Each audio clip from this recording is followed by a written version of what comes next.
Jainarayan sir, जिस तरीके से कांग्रेस का घोषणा पत्र आया और खूब चर्चा भी उस घोषणा पत्र को लेकर के हो रही है, प्रधानमंत्री जी भी उस घोषणा पत्र पर लगातार बोल रहे हैं। हालांकि वो तो खैर एक नए एंगल से उस पर प्रहार करने में लगे हुए हैं, लेकिन क्या ये जो सवाल है मेरा कि भाई ये जो एजेंसियां हैं, जब सत्ता बदलेगी तो क्या ये एजेंसियां आज के विपक्ष के काम नहीं आएंगी, जिस तरीके से आज उनका उपयोग हो रहा है? और जो कांग्रेस का घोषणा पत्र है वो साफ साफ ये इशारा नहीं दे रहा है कि भाई आज आप जो कर रहे हैं कल आपको वही भुगतना है जब भी आप विपक्ष में बैठेंगे।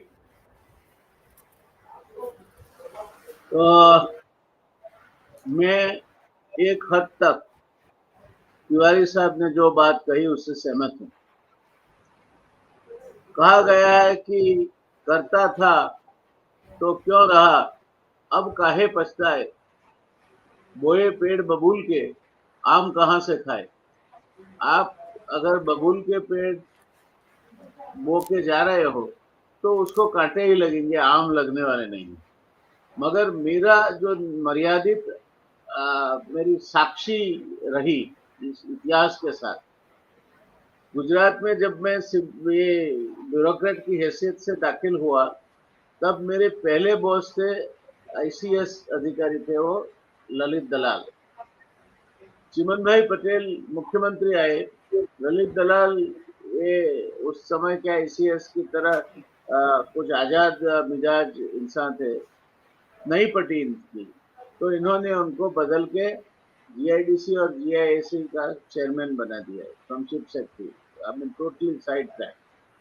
चिमन भाई चले नहीं, आंदोलन हुआ, फिर से वापस आ गई सरकार पुरानी। तब जाके जो खान को उन्होंने प्रिंसिपल सेक्रेटरी बनाया था, एच के खान, उसको नई सरकार ने कडाना डेवलपमेंट कमिश्नर बना दिया। तो ये तो चल रहा है। दूसरी बात, मेरी मान्यता ये है कि अगर जनता पार्टी ने शाह कमीशन नहीं दिखाया होता तो उतना जल्दी इंदिरा गांधी को रिवाइव नहीं किया होता। तो जनता चाहे आज त्रस्त है, मगर जो उन्होंने किया वही ये लोग करने जा रहे हैं, तो बहुत जल्दी इनको सही ठहराएंगे। तो इनको बहुत डिप्लोमेटिकली इनका यूज करना होगा एजेंसियों का, बिल्कुल दिखावे में ना आके, और जो भी हो सकता है मर्यादित तरीके से बाहर इसका हल्ला हो ना हो, उस तरह से। एक वेंजेंस नहीं है, बदला नहीं ले रहे, क्योंकि जन सामान्य की जो जो फीलिंग्स है ना, वो हमेशा जो जो वीक है उसकी ओर जाती है। तो अभी ये भाजपा के खिलाफ है, कल होके भाजपा पीड़ित हो गया तो उस ओर शिफ्ट हो जाएगी। जैसे मिसेस गांधी के लिए स्लोगन बना था, एक शेरनी दो लंगूर, चिकमगलूर चिकमगलूर, निजलिंगप्पा और मोरारजी देसाई को लेकर। तो ये चीजें बीजेपी अगर कर रही है तो वही आप करोगे तो आप भी मरोगे। बहुत जल्दी बीजेपी वापिस आएगी फिर से। हालांकि मैं मानता हूँ कि बीजेपी रहेगी नहीं। जिस दिन मोदी नहीं रहेंगे, बीजेपी के एक से अधिक टुकड़े होंगे और उसके बाद भारतीय जनता पार्टी नाम की पार्टी अस्तित्व में नहीं होगी। जी। ये बिल्कुल स्पष्ट बात है, क्योंकि उन्होंने कोई नेता को बचने नहीं दिया है। और गुजरात में कांग्रेस इतनी बड़ी उसका सफाया इतने लंबे अरसे तक चला, उसका माधव सिंह सोलंकी ने जो रीजनल सात्रप्स थे किसी को टिकट नहीं दिया था। सनत मेहता से लेके हीना भाई दर्जी तक सबको दरकिनार कर दिया था। तो जब उनको जाने की बारी आई 7 महीने के बाद एंटी रिजर्वेशन एजुकेशन की वजह से, तो उनके पास मंत्रिमंडल में कोई ऐसा नेता ही नहीं था जो गुजरात के मुख्यमंत्री का कार्यभार वहन करे। तो मेंटल फेल नमर Singh Chaudhary, the weakest chief minister Gujarat ever had, who presided over liquidation of Congress, और तब से कांग्रेस खड़ी नहीं हुई। तो ये मुद्दे जो हैं सेंसिटिव हैं, और अगर ये कहे कि उन्होंने किया इसलिए बीजेपी को करना पड़ेगा, मैं कहूँगा नहीं, करना है तो जी। भी आपको लुके छुपे ढंग से और सिलेक्टिवली करना पड़ेगा। और तीसरी बात है, आपकी आके के मैं मेरी बात पूरी करता हूँ, फिर आगे जब मेरा टर्न आएगा कहूंगा कि ये क्यों मुद्दे अभी एजेंसीज के और भ्रष्टाचार मुद्दे रहे ही नहीं है। अमेरिका की एक एजेंसी ने रिपोर्ट किया है, अमेरिका जैसे देश में now developmental issues do not win the elections, the emotive issues win the election. कि मैक्सिका के वॉल पर से लोग आते हैं और बाइडेन उनका स्वागत करते, ऐसा डीप फैक्ट बनाया है और वो सर्कुलेशन में है। तो अगर ये हाल है तो यहाँ भी वही हाल है। इंडिया शाइनिंग कैंपेन क्या था, क्यों फेल हो गया?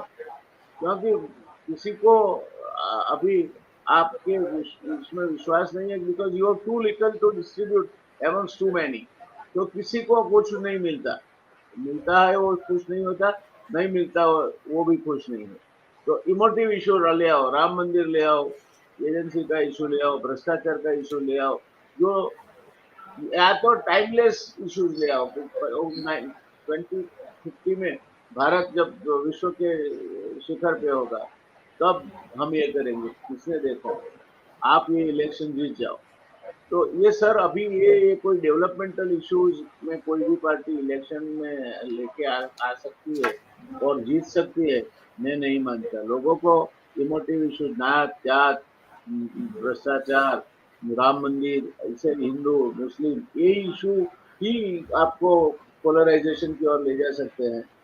और अमेरिका में आज पोलराइजेशन चल रहा है, तो यहाँ तो हमारे देश में हो रहा है, उसकी कोई मुझे वो नहीं लगती। जी ये 3 मुद्दे मैं कहूंगा शुरुआत में। जयनारायण सर, ये दोनों सवाल मेरे कि क्या ये जो स्टाइल ऑफ फंक्शनिंग है ब्यूरोक्रेसी को लेकर के, कि एक ब्यूरोक्रेट को आप एक्सटेंशन पे एक्सटेंशन देते चले जाएं, किसी की भी सत्ता हो, ऐसे एक्सटेंशन कितने जायज हैं? और क्या इन एक्सटेंशन से ब्यूरोक्रेट जो हैं, जो वर्किंग ब्यूरोक्रेट्स हैं, उनकी क्षमता पर सवाल नहीं उठते हैं? और दूसरा ये कि क्या उनके पास इस चीज का अधिकार है कि वो इस तरीके की चीजों को सजेस्ट कर सके कि नहीं भाई ये कितना कि ऐसे ऐसे फंक्शन जो है इस तरीके के एक्सटेंशन ना हो, इन एक्सटेंशन का भी कोई दायरा हो, ताकि ब्यूरोक्रेसी भी कम से कम एक निष्पक्ष देखी जा सके।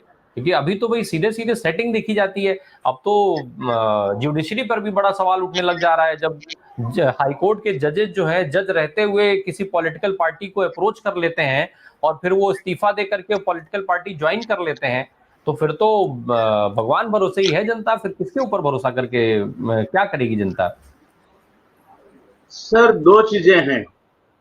एक तो मार्क की जो बुक है राज टू राजीव, उसमें एक चैप्टर है नेता बाबू राज, वो आपको पढ़ना चाहिए।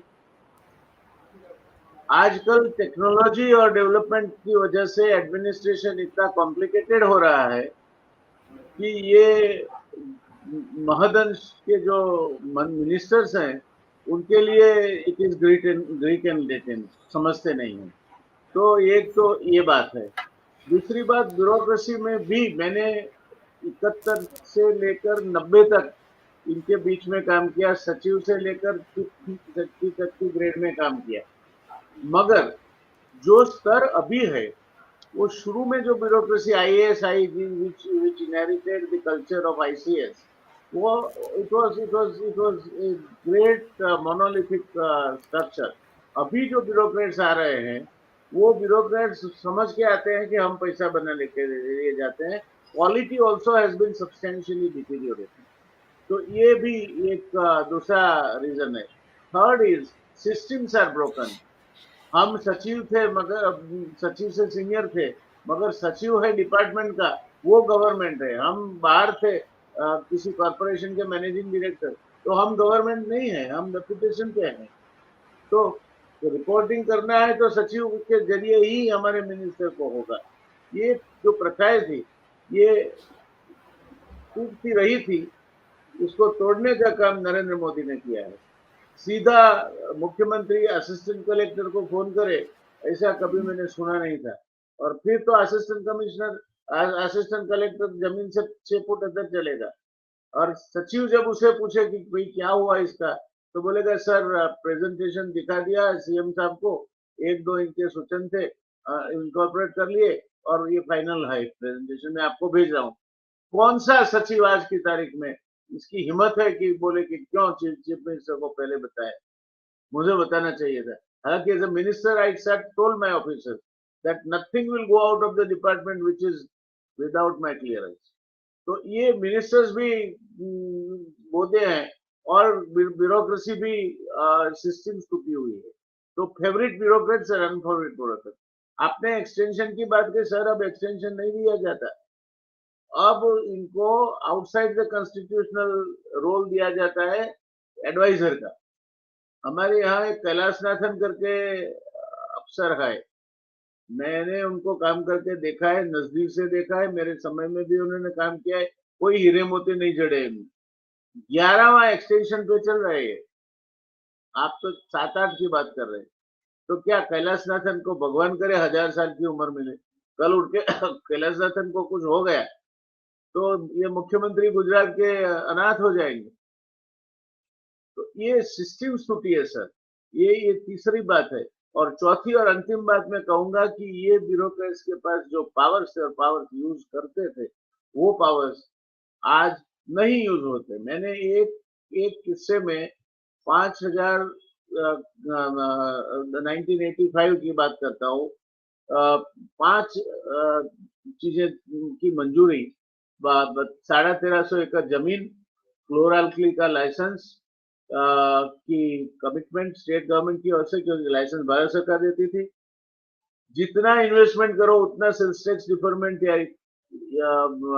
एग्जम्पशन, और जो आपको चाहिए उस टाइम पावर शॉर्टेज थी 250 megawatt of power, half an hour across the table मैंने उनको कमिट किया था। तो आज का ब्यूरोक्रेट की हिम्मत नहीं है कर सके। सिर्फ एक फॉर्मेलिटी की थी, सीएम साहब को फोन करके पूछ लिया था, उन्होंने एक ही प्रश्न पूछा था मुझे, तुझे ठीक लगता है? मैंने बोला ठीक लगता है, नहीं तो ये महाराष्ट्र या कर्नाटक चले जाएंगे।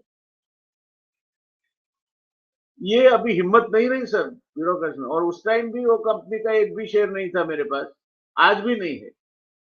ये इंटीग्रिटी जो है वो भी नहीं रही। हम किसी इंडस्ट्री के साथ खाना खाने बंबई जाए तो वो स्टिग्मा गिना जाता था। ये जो मर्यादाएं हैं। और सर बाकी की बात तो विजुअल है, जब राष्ट्रपति खड़े हैं, 2 राष्ट्रपति का मैं आपको उदाहरण दूंगा। एक जी राष्ट्रपति जिनको बोला गया था कि सरदार पटेल की अंतिम विधि में आपको जाने की जरूरत नहीं है, मैं जा रहा हूँ प्रधानमंत्री की हैसियत से, आपका प्रतिनिधि हूँ। बोला नहीं, मैं राष्ट्रपति नहीं हूँ, मैं सरदार का साथी और जाऊंगा, और वो गए। वैसे सोमनाथ के प्राण प्रतिष्ठा महोत्सव में भी जाने के लिए इनको ना बोला गया था, प्रधानमंत्री की एडवाइस थी कि इनको जाने की जरूरत नहीं है, इनकी छाप सेक्युलर होनी चाहिए। बोले वो जो भी हो, ये मेरे इष्ट देव है और मुझे कोई हर्जा नहीं है इनके सामने मत्था नमाने का। और वो इस देश के एकमात्र राष्ट्रपति थे जो किसी देश की मुलाकात को गए तो उस देश का राजा खुद उनको प्लेन में ऊपर लेने आए और उनको खुद ड्राइव करके उनके जहाँ उनको रहने का दिया गया था, वो शंकर दयाल शर्मा की बात कर रहे हैं जी। तो ये अब कहाँ रहे ये लोग? See, there is overall deterioration everywhere. Politicians deteriorating, क्योंकि विनेबिलिटी साहब ने किसी ने यूज किया, मेरे ख्याल से तिवारी साहब ने यूज किया था, विनेबिलिटी हैज रिप्लेस। अच्छा, निर्मला जी ने बहुत फ्रैंक एडमिशन कर दिया कि जयशंकर और मैं नहीं इलेक्शन लड़ेंगे, क्योंकि हमारे पास उनके जितने पैसे नहीं, उनके जितने यानी उनके कलीग्स के जितने। तो उनके कलीग्स के पास पैसे कहाँ से है? कोई पेड़ लगाया था पैसों का क्या? तो दिया और करप्ट। तो आज सर मैं पहली विधानसभा की चुनाव लड़ा, सिर्फ 2.5 लाख रुपये में लड़ा था। आज वही कंस्टिट्यूंसी में आपको विधायक बनना है, चुनाव लड़ना है, तो 20 करोड़ से कम खर्चा नहीं होता है। तो कोई अच्छा आदमी तो आएगा नहीं सर। जी। और राष्ट्रपति चुना जाता है ये इनकी वोट से, पार्टी वोट से, तो तब तक तो पार्टी मेंबर है। तो पार्टी वोट का इतना प्रभुत्व रहता है कि राष्ट्रपति किसी को भारत रत्न देने जाए तो वो खड़ी है, भारत रत्न पाने वाला खड़ा नहीं हो सकता क्योंकि नादुरुस्त तबीयत है उसकी, और प्रधानमंत्री सोफे पे ऐसे बैठे। अब इससे ज्यादा उदाहरण क्या आपको चाहिए?